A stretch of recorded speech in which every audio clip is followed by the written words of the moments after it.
Morning, dear students. Last day we see some important three articles in mechanical properties of fluids. In that particular, now we see the new next important article with the name Pascal's law. So the scientist Pascal studied over the pressure of fluid and their interaction on the different areas. That Pascal's law states that you see clearly the statement on the written notes provided to you by me.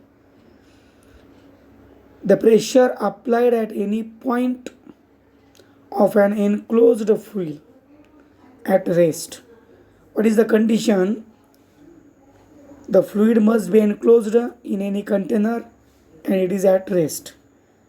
अगर एक rest condition में एक container में enclose किया वाला fluid है और अगर उस पर हमने प्रेशर एक्सर्ट किया तो वो प्रेशर क्या होता है? ट्रांसमिट होता है, सब तरफ इक्वली ट्रांसमिट होता है on the walls of that container. लेकिन यहाँ एक कंडीशन है कि ग्रेविटी का इफेक्ट यहाँ निगलेक्ट करना है. अगर आप ग्रेविटी के इफेक्ट को छोड़ देंगे तो यहाँ एनक्लोज्ड फ्लूइड एनी कंटेनर में जो भी फ्लूइड एनक्लोज्ड है उस एनक्लोज्ड फ्लूइड पे अगर रेस्ट कंडीशन के एनक्लोज्ड फ्लूइड को अगर हमने प्रेशर अप्लाइड किया तो वो प्रेशर सब तरफ इक्वली डिस्ट्रीब्यूट होता है. ये पास्कल का लॉ है. What is the actual statement? I read here. The pressure applied at any point of an enclosed fluid at rest is transmitted equally and undiminished to every point of the fluid. ये जो point बोला गया हर point पे वो pressure equally distribute होता है and also on the walls of container. जो भी आपने उस एनक्लोज्ड फ्लूइड पे रेस्ट कंडीशन के फ्लूइड पे प्रेशर लगाया वो pressure each and every point में डिस्ट्रीब्यूट होता है इक्वली और उसी के साथ उस कंटेनर के वॉल पे भी वो इक्वली डिस्ट्रीब्यूट होता है. Provided that effect of gravity is neglected. और यहाँ ग्रेविटी को छोड़ देना है, ग्रेविटी को निगलेक्ट करना है. जब निगलेक्ट करेंगे तभी ये लॉ वेरीफाई होगा. तो लॉ क्या बोलता है? प्रेशर अप्लाइड और exerted to any enclosed fluid at rest is equally distributed to each and every point in the fluid and walls of container. तो यहाँ एक्सपेरिमेंट को समझने के लिए, इस लॉ को एक्सप्लेन करने के लिए एक फिगर दी है. फिगर को कॉन्सेंट्रेटली देखो डियर स्टूडेंट्स. जो फिगर है, फिगर में एक एनक्लोज्ड कंटेनर है और उसमें एक फ्लूइड है और उस कंटेनर को 1 2 3 एंड 4 वॉल्स है, 4 ओपनिंग्स हैं और वहाँ एक पिस्टन यानी एक रबर बैंड रहता है, एक दरवाज़ा रहता है जो बंद होता है by using that rubber cork, उसको पिस्टन बोलते हैं. तो एक पिस्टन हर एक होल को लगाया है. इस हर एक होल का जो एरिया ऑफ क्रॉस सेक्शन है अलग अलग है. फिगर में हमने दिखाया है कि पहला जो ए ओपनिंग है, ए जो जगह है, ए जगह पे जो पिस्टन है उसका क्रॉस सेक्शन एरिया ए है. जो बी की जगह ओपनिंग है बी, वहाँ 2A क्रॉस सेक्शन है. ए से डबल है लेकिन फिगर में छोटा आया है ड्रॉ करने में, लेकिन बाद में आप निकाल सकते हैं तो उसको थोड़ा डबल निकालना है. बाद में 3A है, ए 2A 3A और लास्ट का जो डी पॉइंट है वहाँ का ओपनिंग है, उसका क्रॉस सेक्शन एरिया उस होल की जो जारी है वो A/2 है, यानी सबसे कम एरिया वही है. तो ये फिगर को कंसिडर करके हमने क्या दिखाना है कि इस फ्लूइड पे जो भी हम प्रेशर एक्सर्ट करेंगे वो सब तरफ इक्वल होगा. देर इज नो कम और ज़्यादा, सगळ्याच पॉइंटला प्रेशर इक्वली डिस्ट्रीब्यूट होतं. जेव्हा आम्ही एखाद्या एन्क्लोज्ड फ्लुइडवर प्रेशर अप्लाय करतो. काय आहे, एक लिक्विड आहे एन्क्लोज्ड कंटेनरमध्ये आणि त्याच्यावर जर आम्ही प्रेशर एक्झर्ट केलं तर सगळीकडे इक्वली डिस्ट्रीब्यूट होतं. हे आमचा पास्कल लॉ आहे. तो लॉ एक्सप्लेन करण्यासाठी, एक्सपेरिमेंटल प्रूफसाठी ही जी फिगर आहे त्या फिगरमध्ये 4 ओपनिंग्स आहेत, ए बी सी आणि डी. प्रत्येक पॉईंटला जे ओपनिंग आहे त्याचा जो एरिया ऑफ क्रॉस सेक्शन आहे ते पहिल्यांदा ए आहे, बीला 2 आहे, सी पॉईंट पे 3 आहे आणि डी पॉईंटला अर्धा आहे म्हणजे A/2 आहे. सगळ्याच क्रॉस सेक्शन एरिया डी पॉईंटला कमी आहे आणि सगळ्यात जास्त सी पॉईंटला आहे 3 आहे. ठीक आहे. तो what is a consideration, consider A vessel.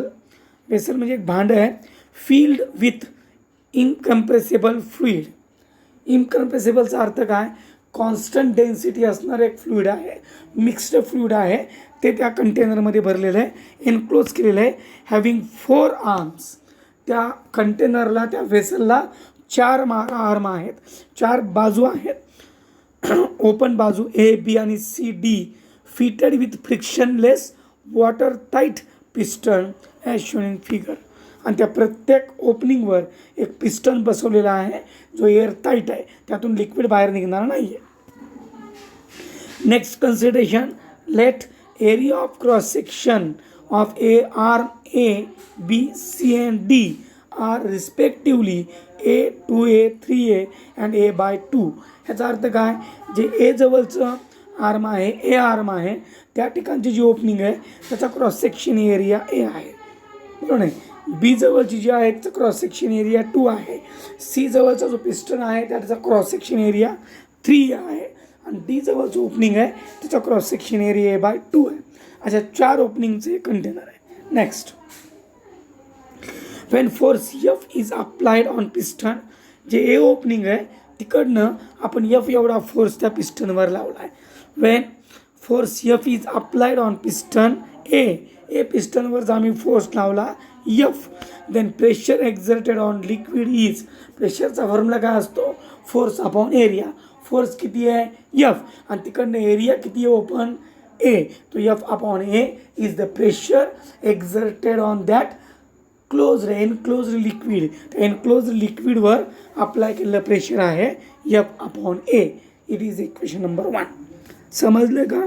NEET फिगरकडे बघा, पॉईंट्सकडे नीट लक्ष द्या, कॉन्सन्ट्रेटली लक्ष देऊन पहा. पुढे, it is observe that when force F is applied on piston A, then other 3 pistons B, C and D. आता आपण जेव्हा ए पिस्टनला मध्ये प्रेस करतो एफ फोर्स लावून, तेव्हा हे तिन्ही पिस्टन आउटवर्ड मूव्ह व्हायला लागतात. का?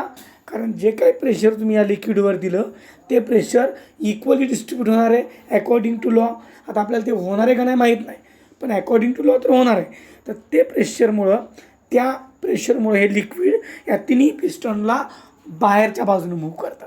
आपण एका पिस्टनला आतमध्ये मूव्ह केलं तर बाहेरचे तिन्ही पिस्टन आउटवर्ड साईडनं मूव्ह होतात.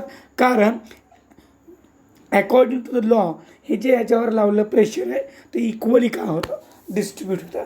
एका पिस्टनमुळं लावलं प्रेशर हे तिन्ही पिस्टनवर नंतर एक्झर्ट होऊन पिस्टन आउटवर्ड साईडला मूव्ह व्हायला लागतं. It is a experimental observation. So please, what is the observation?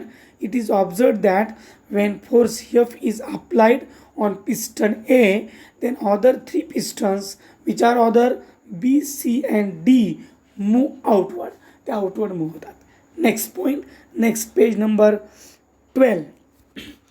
So then, to keep these pistons, अभी ये जो 3 pistons है ये आउटवर्ड मूव हो रहे हैं. इनको आउटवर्ड मूव होना नहीं है, लेकिन वो हो रहे, तो उनको आउटवर्ड मूव होने देने के लिए, उनको इसी जगह रेस्ट करने के लिए हमको बाहर से फोर्स लगाना पड़ेगा. क्योंकि आउटवर्ड मूव हो रहे हैं, उनको स्टेडी रखने के लिए हमें बाहर से उतना ही फोर्स लगाना पड़ेगा जितना अंदर से लग रहा है. यस और नो? तो please next point, to keep this 3 pistons B C D in their original position. अगर इन 3 पिस्टन को उनके ओरिजिनल पोजीशन से नहीं मूव हो देना तो फोर्सेस, कितने फोर्सेस लगाने पड़ेंगे, 2F, 3F और F/2। अभी ये क्या है सर? अगर प्रीवियस पेज पे गए हम तो पूरा ध्यान से देखो, जो बी पॉइंट है, बी पॉइंट का जो एरिया ऑफ क्रॉस सेक्शन है वो 2A है। क्या है? 2A। उसका cross section area A point से डबल है।